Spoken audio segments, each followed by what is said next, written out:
در برنامه این هفته نقد کوتاهی داریم بر سریال سقوط آزاد، کاری متفاوت از اداره سینمایی نیروی انتظامی. این فیلم برای به تصویر کشیدن تلاش مقدس نیروی انتظامی برای مقابله با عوامل استکبار ساخته شده و در سکانس اول یک نخبه کامپیوتر ولایت مدار رو می‌بینیم که اسیر عوامل استکبار شده و اون رو شکنجه می‌کنند.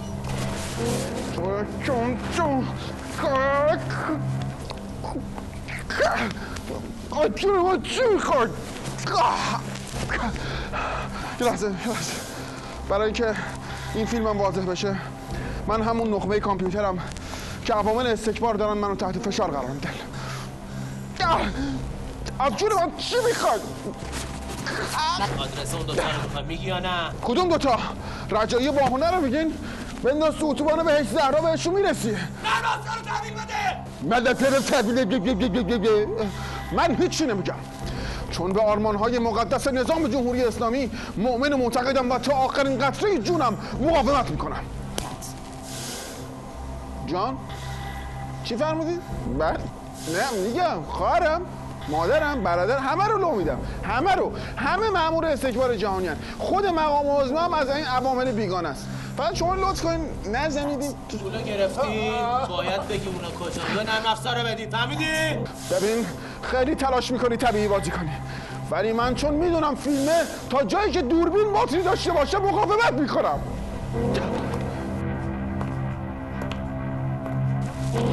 اوه مامانگوله اومد. بزن زنگو.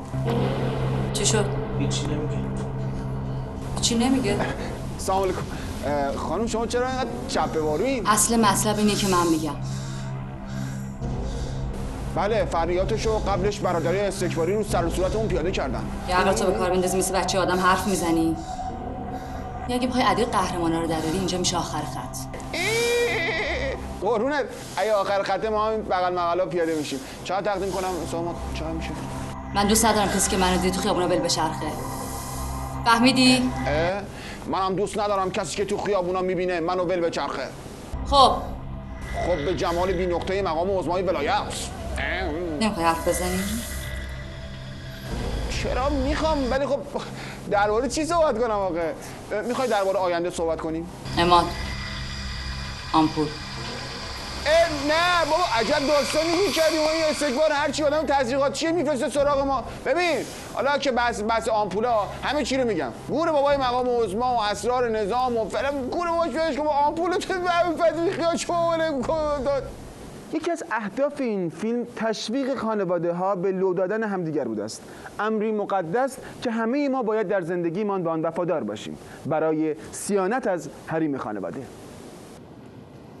من اومدم یه چیزی بهتون بگم. بنال ببینیم چی میخوای بگی. ببخشید بفرمایید بگید چی میخواید بنالید. من امروز با سایه قرار گذاشتم. جان تو سایه قرار گذاشتین؟ خب میذاشتین زیر آفتاب. سایه خواهرتونه؟ کی کجا؟ توی کافی شاپ ساعت 4. ای باریکشالله. بینندگان عزیز، به این میگن یک خواهر نمونه از یک خانواده جاسوس پرور دبش که خواهر خودشو پیش پای مقام عظما تو فتوشاپ تو کافی شاپ میده دم گاز. ببین خانم صورتی، من با عادی سازی میام اونجا، خواهر اومد تو 3 شو بگی، من 4 شو میگیرم، 5 6 7 8 خلاصه دیگه میفرستیمش. ببین خانم صورتی، من کاملا عادی سازی کردم. الان هر کی منو ببینه فکر میکنه من یه دختر دانشجو اومدم اینجا بشینم درس بخونم. میرم سر اون میز میشینم یه چیزی میخورم، تو آخرش حساب کن باشه. یاد نره با خواهرت. من رفتم. حواست باشه. حتما.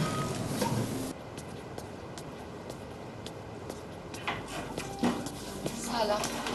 چیزی میخوری؟ نه دیرم شده، سریع باید برم، عجله دارم. کجا؟ سوال نپرس، دیرم شده باید برم. سمیرا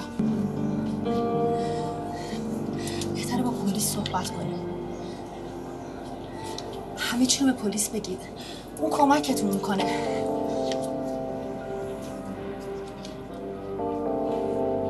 مامان نگرانته، داره دق میکنه.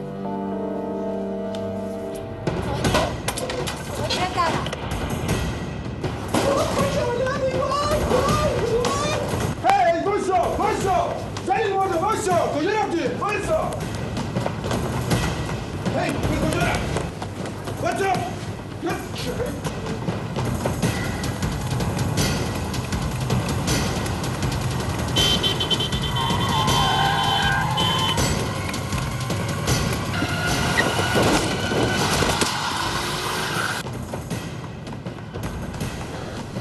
ماشین فرار کرد. من با یه دوچرخه چیزی میرم دنبالش. با عادی سازی کامل. اون سکانس بازجویی اول فیلم یادتونه؟ شکنجه وحشیانه و ددمنشیانه نخبگان نظام توسط عوامل استکبار. این یه بعد قضیه است. حالا بعد ولاییش رو در بازجویی از یک نخبه دیگه ببینید. رأفت مأمورین گمنام نظام جمهوری اسلامی که با بازجویی‌هاشون حتی ماست مایه نمیگیره.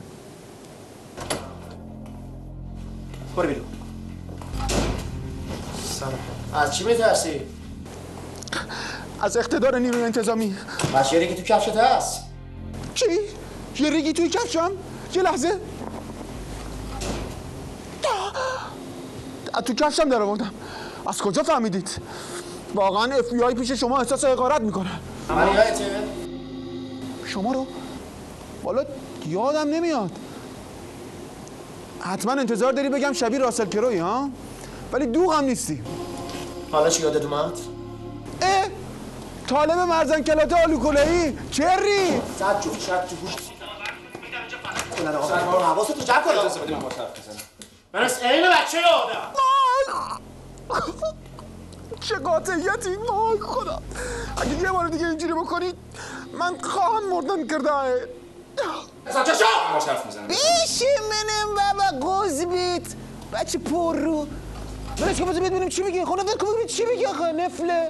اون موقع که تو به استکان نلوی کی میگفتی عباس ساواکی داشت دهمان که ملت شیشه میتر کن. برو کم چی بیرون؟ ازگر. اینجا ما کودک حساب باز نکردیم. اینجا لیلی و حوزگلون بیار کباب ببر نداریم. دفتر خاطرات جلوش نیست. باید همکاری کنه. همکاری میکنه. و در پایان عروج ملکوتی یک مأمور نیروی انتظامی باز هم توسط یک زن ضد نظام.